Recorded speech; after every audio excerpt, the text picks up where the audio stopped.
Good afternoon, everyone. I hope you can hear me. My name's Susie Hullock. I'm Head of Indigenous Banking at Westpac, and I would like to today acknowledge the traditional owners of the land in which we all meet here. I'm in beautiful Larrakia country in the Northern Territory here in Darwin, and I'd like to pay my respects to elders past, present and emerging.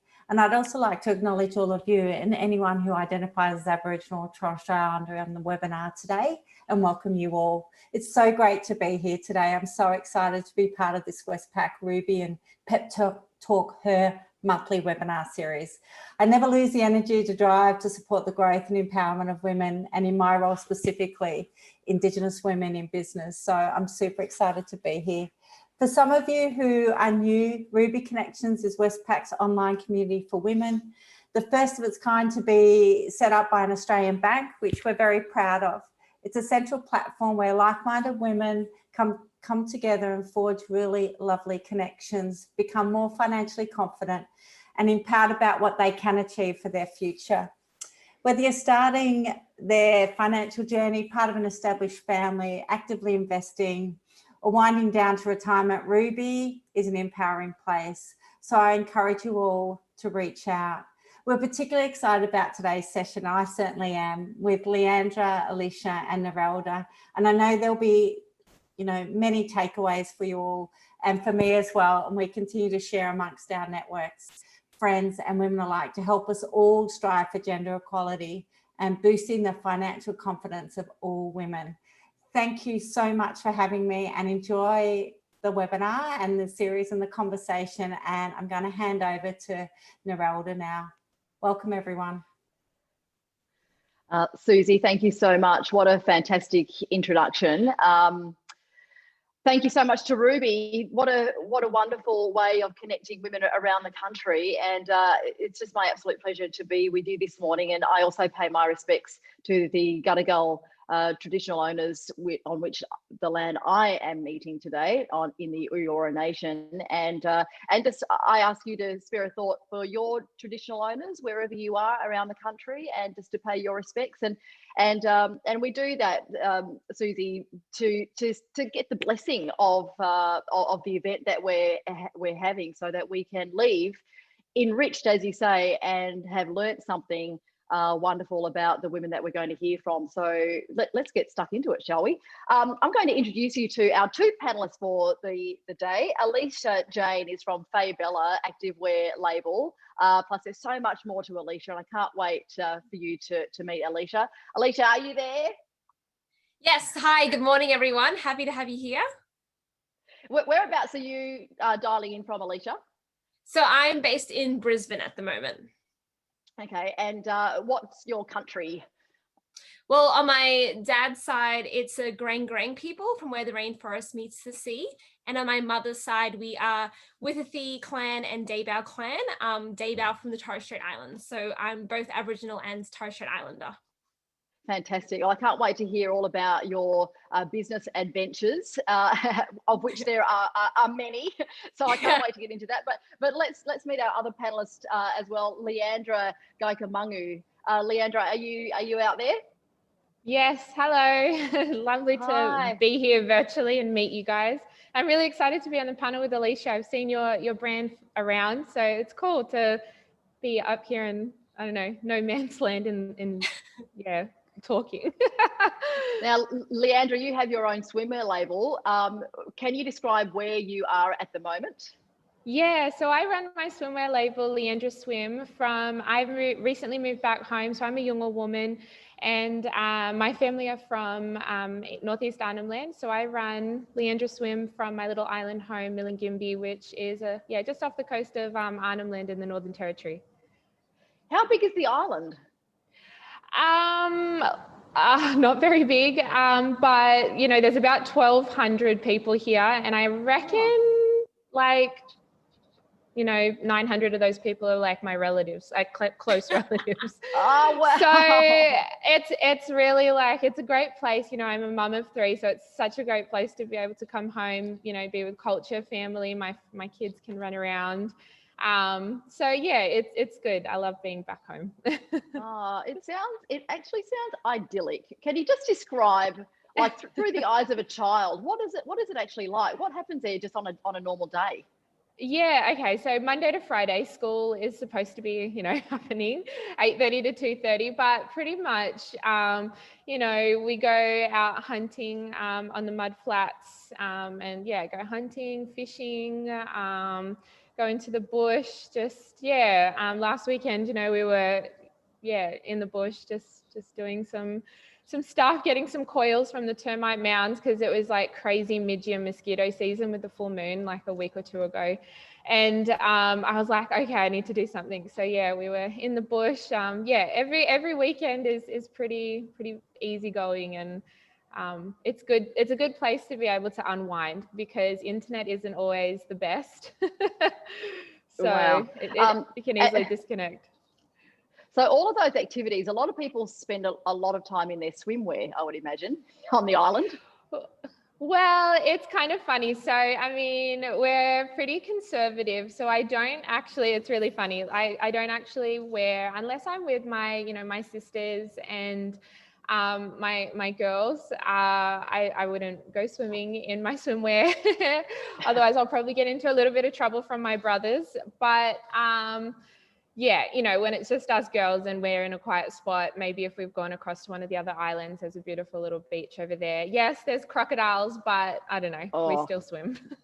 Oh, wow. Okay. So, Liandra, while we're chatting now, Alisha, we'll come back to you in a moment, but do you draw inspiration for your swimwear from the life that you lead on the island, and the cultural things tie back into the designs of your swimwear and that sort of thing? Was that the whole motivation for creating swimwear line? Yeah, absolutely. So the motivation behind starting a swimwear line was really about merging all the things that I really love personally. I'm from a small little island. The ocean's a really big part of our life: fishing, hunting, all of those things. But then my mum remarried a surfer. So growing up, when I moved to New South Wales, we surfed a lot. We were at the beach all the time as well there. So, the beach and swimming is just a really big part of who I am.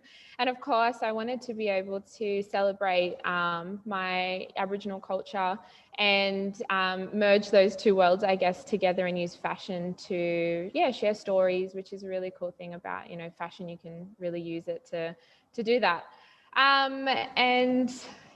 So drawing inspiration. Drawing inspiration. Did you see that there was a... Yeah, go for it. Sorry. So my current collection is called Interwoven, and that is heavily inspired by my experiences here.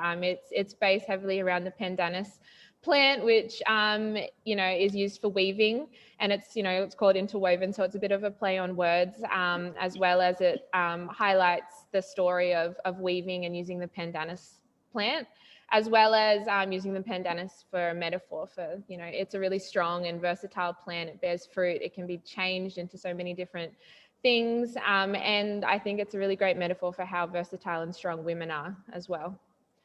It's beautiful. I think as you're describing it, everybody's jumping on your Instagram page, and you probably have a few more followers after today. I think. Please do. Have a look at the designs. But Alisha, if we can go to you now, what's the inspiration for you starting your business? Yeah, so for Faebella actually came from my time at university. I moved down to Gold Coast, which was a big city for me growing up, to go to university to study law initially, to become Indigenous lawyer and try and enact some change that way. But halfway through, because I was one of the Indigenous scholarship students, I was asked to take visitors to the university through the Indigenous private collection of artworks that are at the university. And there are huge amounts of artworks, so probably 200, 300 artworks easily. A lot from artists in the Northern Territory, particularly the Utopian women. So I had to learn about all of the artworks and the stories behind the artists and the translation of the symbolism that lives in that artwork. And learning all of that, I realized how significant our people's artworks really were, in the sense that a lot of stories and history are passed down through the artworks. It's actually one of the only physical written forms our artwork exists in, since we weren't a people, to write the stories down in English on paper. So, and I thought if more people could read the artworks and actually understand what they were about and understand the story, I thought they would appreciate the artworks more, and as a consequence, appreciate our culture and our people more. And I wanted to share that essentially. And first I thought a lot of the contemporary Aboriginal artworks, which is just stunning, would look so good on dresses and that sort of thing. But then I had a friend steer me in the direction of activewear, because activewear is a huge booming market, not just for all the gym goers out there, but, you know, your Sunday brunches with your friends. And it's when you're working at home, it's usually what you lounge around in is sweatpants, right? And leggings. So I thought they were a good match as well. And particularly because a lot of activewear brands tend to have very similar offerings, like blacks and grays and whites. And even when they do incorporate designs, there's not much to them. So I thought that would be a perfect way to, yeah, like liven up some activewear and share those stories. So I would incorporate designs from artists onto the activewear. And then when someone buys a design, give them the picture of the artwork that design came from and the actual translation of that artwork. Because we don't sort of take the artwork and just slap it on the pants. It doesn't always look good that way. I actually employ designers to incorporate that into a contemporary design so that it has mass market appeal. So that's sort of how I came up with the idea for Faebella. Wow. Well, first of all, you've got the attention of everybody around the country that's dialing in, both Alisha and Liandra, because I'm sure we're all in our activewear right now, and some people are probably some of us are probably in our pools, in our swimwear. So we're right. We are on board for this chat every single step of the way. Alisha, by incorporating the art into your clothing line, that then opened a whole nother avenue for your business as well, to protect the interests of the artists. Yeah. So that sort of came about because I am not an artist. I was never taught to paint. I never got into that. So for me, it became really important about trying to reach out to artists all around Australia, incorporate their artworks and share their different styles, because a lot of them, just because of the experience that they've had and their ancestors have had on the particular land they're on, they have completely different stories and styles to share. And I really wanted to encapsulate a lot of that. So I've always made an effort to try and get artists from different clans from all over Australia, both Aboriginal and Torres Strait Islander, particularly because I am of both heritage types. And so for that sort of thing, I just reached out to artists, said, hey, I'm doing this, are you interested? And it also came about, increasing their incomes as artists as well, which has a positive economic benefit for their families and consequently their communities. My sort of mission is all about the ripple effects of what I'm doing and trying to increase the understanding and appreciation of non-Indigenous people as well. And the protection aspect came about because the more artists I spoke to, the more I realized there is the glaring problem of a lot of their artworks get stolen from foreign companies, particularly because they upload their artworks to the internet, whether on their Facebook or Instagram page, not realizing that someone can easily go click save image and then suddenly take their artwork and they don't receive any sort of payment for that. So the protection aspect came about. And I decided to create a second business because of that, because I had a lot of businesses coming to me as I gained more press for Faebella saying, hey, like, where did you get the artwork from? We find it hard to meet Indigenous artists. And I realized there was a problem there in the sense they didn't know how to market themselves, particularly create websites and market themselves, but also it's a lot of work. Besides creating artworks, you suddenly have to, you're a business as well. So that's sort of why I created my second business, which is called YumiLaw, yumilaw.com. And it's a platform where I basically incorporate artworks into other businesses' products. And I help them do that so that the artists can also increase their income more that way, considering they can have 10 non-exclusive licenses for the same artwork. It just can turn their art practice into something very lucrative in a sense where they can sell multiple licenses. So that's sort of what I did in that aspect. Fantastic. But you've carved out a real niche. I mean, there's intellectual property and protecting, traditional knowledge and that sort of thing is becoming huge, especially, in 2020 where, truth telling is really important. People are seeking out the truth. And actually, just a bit before I go back to Liandra, you were telling me something really interesting about dots in paintings. The dot story painting, well, the paintings behind the dot stories, that actually inspired me to start the brand and share the stories, because there's a lot of things non-Indigenous and Indigenous people alike don't know about artworks, Indigenous artworks. And my favorite story to share is the story behind dot painting. And that actually came about because as Indigenous people started selling their paintings to non-Indigenous people to get income for food and that sort of thing, they would paint what they knew as Indigenous people. And for a lot of us, that's the land, how to find food and water, the best place, like how to survive. So they would paint these huge maps of like leading them to things and then sell that to Westerners. And a lot of the elders of the communities were like, what are you doing? Giving these people this knowledge, they're trying to kill us. Like hide it, don't show them that. And that's actually why they started dot painting, because they would dot paint over those maps and things to confuse the like Western eye, basically. And that's how dot painting started. It's now since evolved into its own particular type of art form, but that's where it came from. And that's what a lot of people are interested and fascinated about when they learn, where dot painting comes from, because it's not just a bunch of dots, it has some real significance behind it, which is really cool. Wow, I really loved that lesson, actually, and I loved hearing your passion as you're telling the stories. In fact, I loved your passion about all of the things that you're doing. You've found your calling in life, and Liandra, as have you. Was there ever any challenges, Liandra, in getting to the point where you are today with your swimwear line? Absolutely. So, I mean, I'm 100% self-funded. So I've never, that has challenges in and of itself. I sort of, you write a business plan and you write all these things down and you kind of prepare, but nothing really prepares you for the business journey until you're kind of right in the thick of it. And yeah, absolutely. I had lots of lessons to learn around, finances. I'm a high school teacher by, trade. So I'm 100% self-taught. I had to learn, just how to design. I do all my own artwork. And so I had to, really learn fabrics and research what kind of fabrics work best. I've done a lot of, research into different colors. At the end of the day, the female body is my canvas because that's where my pieces are hanging.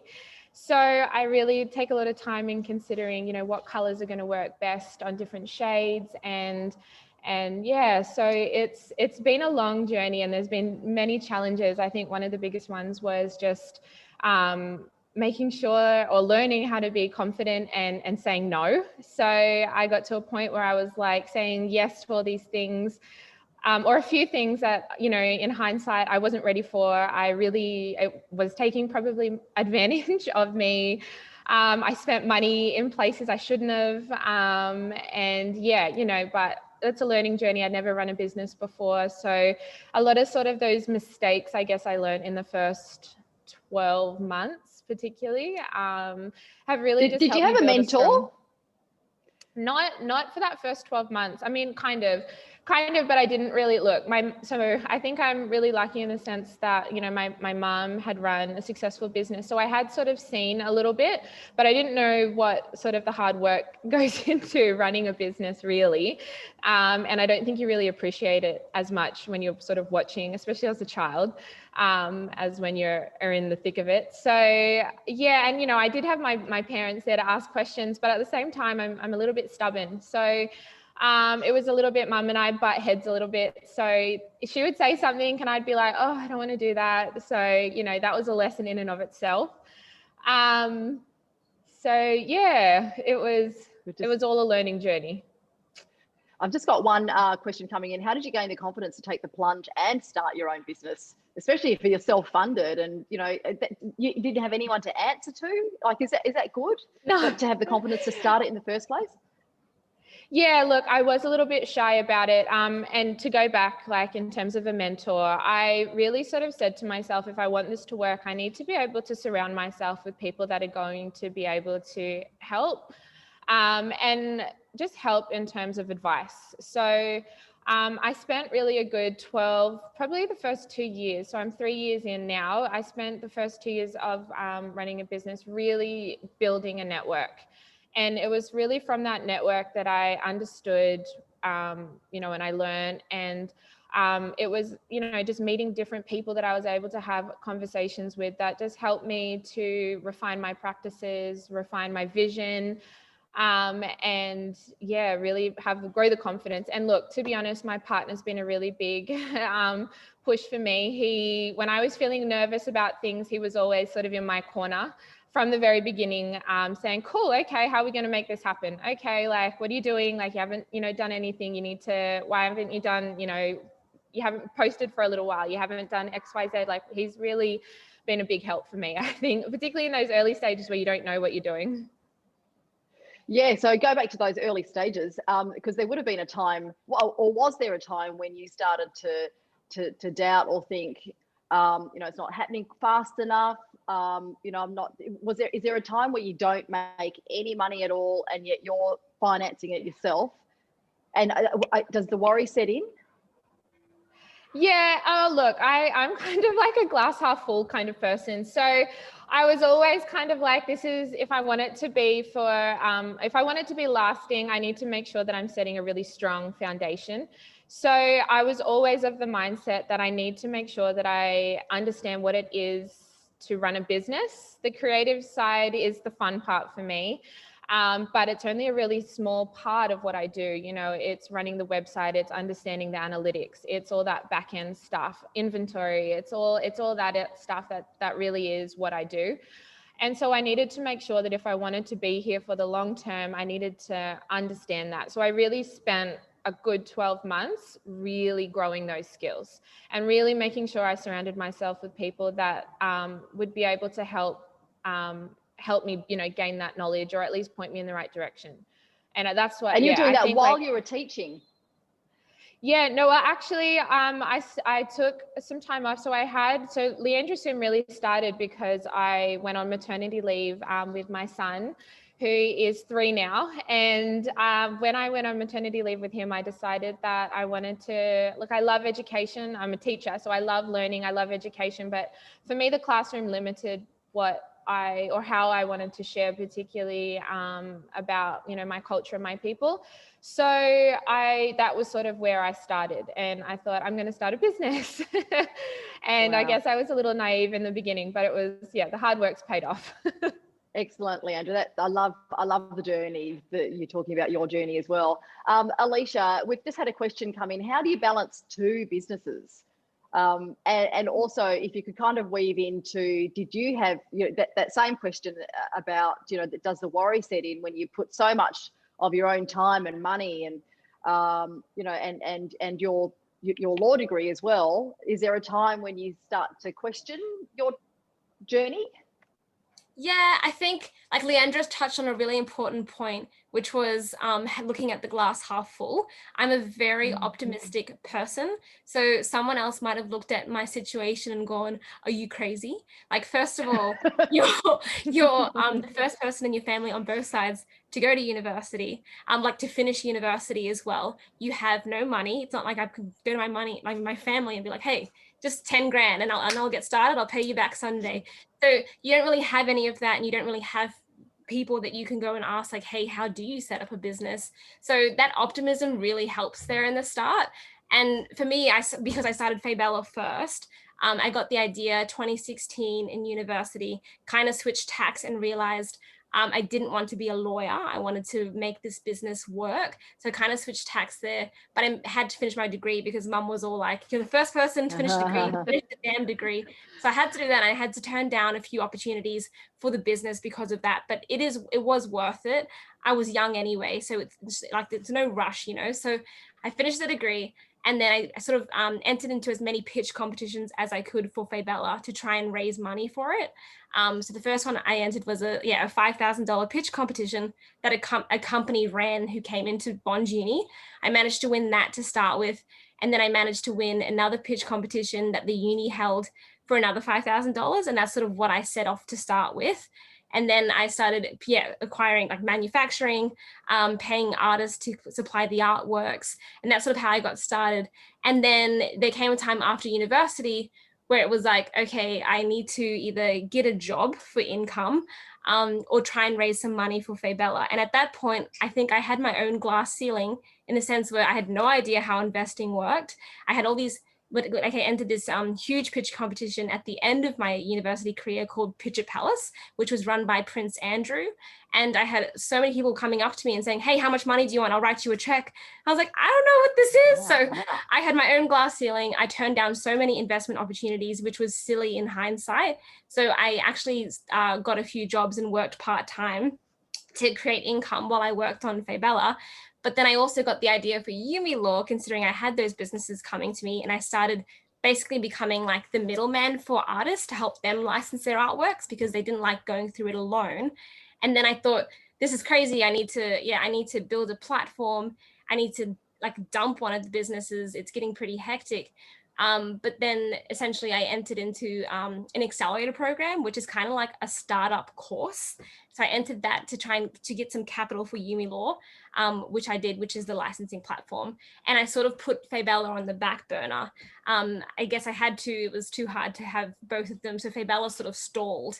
And then I had another person reach out to me and say, actually, I would like to invest in Faebella. And I thought, what the heck, like, let's give it a try. He was really suitable to come on board, considering he's worked, he's got a big position in retail, and that mentorship was also very valuable. That's what I highly advise to people thinking about starting a business is mentorship, because those people are leagues ahead of you. And you'll just be able to avoid mistake after mistake if you get advice from them early on. So I took that on, started running Faebella, still built Yumi Law on the side. And I'm at this point now where I'm about to raise more capital for Yumi Law, considering I have to implement some blockchain technology for the intellectual property part. So I am basically delegating as much as I can. And that's sort of to answer the question about how to do two businesses, is to delegate as much as possible. So the tasks that can be delegated are things like, you know, posting on social media for Faebella, the posting and packaging of the orders, a lot of that sort of stuff, Facebook ads. So for that sort of thing, getting assistants and casual employees are great for that sort of thing. In terms of delegating that sort of stuff, you still kind of have to do the strategy behind like one of the businesses, but then that just frees up more of my time to work on Yumi Law, especially because things are starting to culminate now, and I'm about to pitch for two sort of investments for Faebella and Yumi Law at the same time. So it is hectic and there is a lot of work, but I think just excellent time management, and I cannot stress this enough, but discipline. That's what I learned early on was the missing ingredient, which is particularly hard to build when you're younger. But if you can build discipline now, it just puts you leagues ahead of people. And I think a lot of people naturally have that. Like if you're a parent, you naturally know about discipline and you know how to prioritize. But that is such a worthwhile skill, and it can help you do multiple things at once. So yeah, it takes discipline. That's amazing. Alisha, my final question to you was going to be about tips, which I think you answered really well there. So I will take that as your advice on starting a business. Liandra, what about your advice on starting a business, or pick up on where you were going to? I was just going to add to Alisha, and I feel like it also takes like a total lack of sleep. There's times where I mean, sleep is important. Don't tell them It's true, but you know, you're up at like 2 a.m. and I'm there thinking, oh, I haven't written back to an email, or all of a sudden I'll be like, oh, that's a really cool concept for something, and then I'll have to like scribble it down. But yeah, it's just, you know, the brain. But so Liandra, what are your tips? What are your tips for people out there wanting to start a business and take that leap, that giant leap? Yeah, I would, to add on to what Alisha says, I would definitely, you know, surrounding yourself with people either where you want to be, so through mentors. So if you know, start to reach out, and particularly, you know, I found that the Aboriginal and Torres Strait Islander community of business owners, like I'm just blown away by how supportive everybody is. So I went to this big event in Adelaide, right when I hadn't even started my business really. It was like a concept in my head more so than anything. I think I'd bought a domain at that point. And I was kind of really nervous. I'd be like, oh yeah, I'm going to start a swimwear label. And I was quite like nervous about it. And so many people were so supportive, like, that's really cool. Like, yeah, good luck, you know? And I've seen some of those people 3 years down the track now, and they're like, wow, like you did it. And I was like, yeah, I know. And I'm like a completely different person because I've sort of come into my own and I'm a lot more confident. But I really like strongly advocate for going to, you know, if there's, you know, that there's a little, you know, networking event on, and, you know, once a month in your local community, or there's something on like online. I know a lot of stuff's happening now, so it's probably a little bit harder to really build those, you know, personal relationships. But I really strongly advocate for that, because I think that for me was a really big turning point in how I saw myself and how I saw myself as a business person, as well as, you know, juggling. I'm a mum of 3 now. I also work full time still, because unfortunately when you live in a remote community here, housing is an issue. And so in order for me to move back home, I had to get a job. So, you know, because jobs come with a house. So that's sort of like another sort of layer to what I do. As well. So it's been quite hectic, and I would really advocate for, you know, do your research, do your education, you know, take any courses, whether it's free or, you know what, invest in yourself, invest in your education and to learn those skills. Well, Liandra from Liandra Swimwear, thank you so much for your time today, and Alisha from Faebella. We've learnt so much from your journey, and it's been great timing for everybody out there, if they're not aware of your labels, to be aware of them today, because there's going to be lots of Christmas presents for our families and ourselves, I think, coming up as we all search the label and buy some stuff online. So I think you can expect some purchases, but also just thank you for sharing and being so open to share your journey and the challenges, but also the rewards as well, which I think there's going to be so many. You're both absolute superstars. And on that note, I'm going to hand back to Susie, who's got a few more comments to close the session. Thank you. And just amazing, both of you. I'm just watching a couple of your pages on online, and they're just going off at the moment in terms of purchases. So a big congratulations to you both. I think what you've really highlighted today is that, you know, turning and translating inspiration into really key business ideas and commercializing those is always a tough journey. And I think kudos to you both. You've done an amazing job around that. One of the things I did want to just mention, and you all talked about it, you know, that ripple effect of, you know, how that then impacts sort of others in both your own families and then broader in the community, and really engaging with the artists and being just amazing role models. So a big congrats to you both. I did want to just mention that, you know, you both started out, you know, certainly with an access to capital issue, and as an organisation, Westpac's has really identified that from an Indigenous business perspective. And so we recently launched through NAIDOC Week a partnership with First Australians Capital, which is an organisation 100% owned by Indigenous women particularly, who support access to capital and the mentor and wraparound service. So we provide the capital, they provide the mentoring and the wraparound service, which, you know, sort of highlights some of the things that you talked about, you know, HR, legal, accounting, all of those aspects of running a business where you may not have had that, you know, that expertise and advice at your fingertips. So we're super excited about the partnership. It's in its early days. We've launched and had a few come through. We've got a pipeline that's really quite strong. So capital is an issue, wraparound service and building your capacity and having that touch point is as well. So encourage you to look out for a First Australians Capital in terms of, you know, that. But a big congrats to you both. An amazing journey that you've both been on, and really looking forward to seeing more. So well done, and I'm going to hand back to Narelda. Thank you, Susie. Just one final thing for me. The next webinar is on December 9. It is about goal setting for 2021. You're going to be sent the details and you can register for that. So December 9, keep an eye out for that. Thanks to Ruby, Connect and Pep Talk. So thank you so much for your attention today. Have a fantastic weekend. Happy Friday, everyone. Lovely to meet you all.